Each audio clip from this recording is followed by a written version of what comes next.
People used to be able to predict you. They knew what you would say, how you would react, where you stood on things. They had a version of you filed away, complete, familiar, accessible, and somewhere recently, that version stopped being accurate.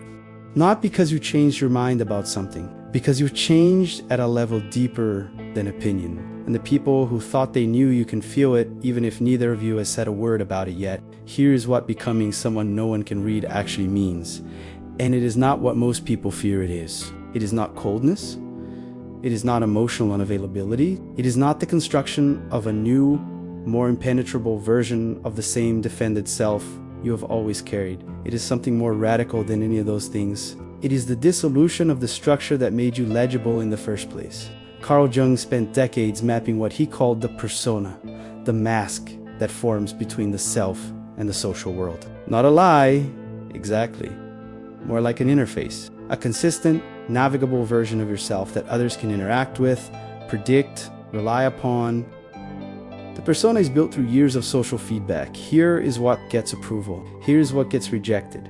Here's what keeps you safe in the rooms you need to survive. By the time most people reach adulthood, the persona is so well constructed that they have stopped distinguishing between it and themselves. They are the mask. The mask is them until it starts coming down. Jung called this process individuation, and he was careful to note that it is not chosen. It happens to people. It is initiated by something in the deeper psyche that has decided the current structure has served its purpose and is now in the way. The persona begins to loosen. The predictable responses become unavailable. The filed away version of you that everyone has stored starts returning error messages. And from the outside, you become for the first time genuinely difficult to read. Think of a building being demolished. Before the demolition begins, the structure is fully legible. You can see every room, every wall, every floor. Its function is clear. Its layout is known. But the moment the demolition begins, something interesting happens. The building becomes unreadable. The rooms are gone. The walls are down. What remains is not nothing. It is a cleared sight, full of possibility, full of material that will become something new. But for a period, anyone looking at it cannot tell what it used to be or what it is becoming. They can only see the open ground.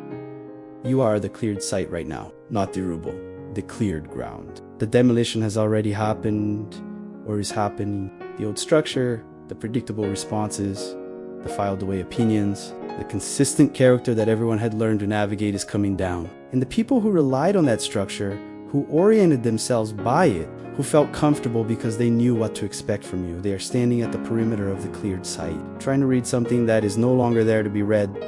This is not a problem. This is the prerequisite for everything that comes next. And that is the part no one prepared you for. There are specific ways this dissolution shows up in daily life. Precise moments that tell you the old structure is coming down, even when nothing dramatic has happened and no one has noticed yet. The first is your old opinions and positions no longer feeling true when you say them out loud. You are in a conversation, you begin to state a view you have held for years about work, about relationships, about what you want, about who you are, and somewhere in the middle of the sentence, you hear yourself and feel a subtle wrongness. Not that the opinion was never true, it was true for the version of you that formed it. But that version is no longer the one speaking, and the words have a faint hollowness to them, the sound of something repeated past its expiration.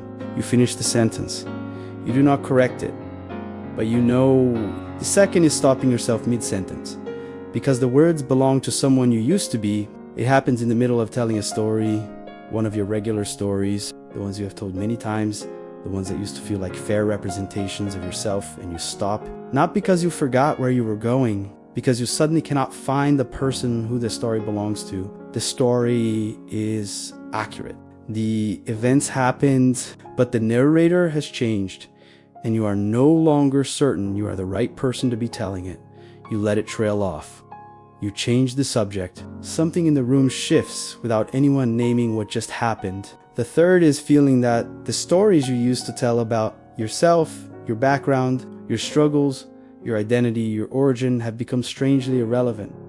Not painful, not something to be defended or revised, just no longer load-bearing. The things you used to reach for when someone asks who you are, The landmarks of your history that used to orient you have lost their weight. You can still recite them, but they feel like someone else's map for a country you no longer live in.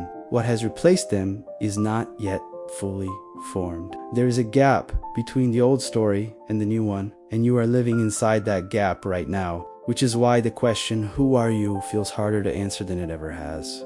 The fourth is becoming quieter in situations where you used to perform, not from shyness, from a reduced appetite for being understood. There was a time when being misread felt urgent to correct, when being unknown in a room felt like a deficit to be addressed, when you needed the people around you to have an accurate version of you installed and operational. That urgency has gone quiet. You sit in rooms where you used to fill the space and find you have less need to fill it. Not because you have nothing to say, because the audience has changed, and the only audience whose understanding now feels necessary is the one you have not yet fully met. But here is what no one tells you about what comes next. There is a specific fear inside this process that has nothing to do with other people. It is not the fear of being misunderstood by them. It is the fear of being misunderstood by yourself, of waking up one day and not recognizing the person looking back from the mirror, not in a crisis sense, but in the quiet, disorienting sense of, I used to know exactly what I would do in this situation. I used to know what I wanted. I used to know what I stood for, and now those certainties are gone. And I am not sure if what is replacing them is real, or if I am simply that fear is real. It deserves to be named directly, because the demolition of the persona does not come with instructions. It does not arrive with a blueprint of what comes next. It simply removes the old structure and leaves you standing in the open ground, exposed, with no walls to orient by and no roof overhead, wondering if you made a catastrophic mistake by letting it come down. You did not make a mistake. The demolition was not an error. What is gone needed to go, not because it was bad, but because it was built to contain an earlier version of you that has already outgrown it. And the cleared ground you are standing on right now is not emptiness, it is capacity. The specific, irreplaceable capacity that only exists when the old structure is out of the way and the new one has not yet risen to limit what is possible. Jung wrote, "The privilege of a lifetime is to become who you truly are, not to perform who you are, not to file a consistent, legible version of yourself with the people in your life. To become, and becoming requires, at some point, the demolition of everything you built to survive before you knew who you were building it for." Here is what to do with this right now. Think of one thing you used to say about yourself, a belief, a story, an identity that no longer feels accurate when you hold it. Not to replace it, just to acknowledge that it is part of the old structure, that its removal is not a loss, that the cleared ground where it used to stand is the most honest thing about you right now. This is when everything begins to shift. You came into this video looking for permission. Permission for the illegibility to be real. Permission to stop maintaining the filed away version of yourself that other people rely on. Permission for the ground to be clear for a while without it meaning something is permanently wrong. Here it is. The ground is supposed to be clear, not forever. For now, for the specific duration of this specific transformation, which is already further along than you know and will be complete before you expect it. Because here is the thing about demolished buildings that the cleared ground moment obscures. The demolition is not the end of the process. It is the middle. Before the demolition, there was the old structure, knowable, predictable, navigable.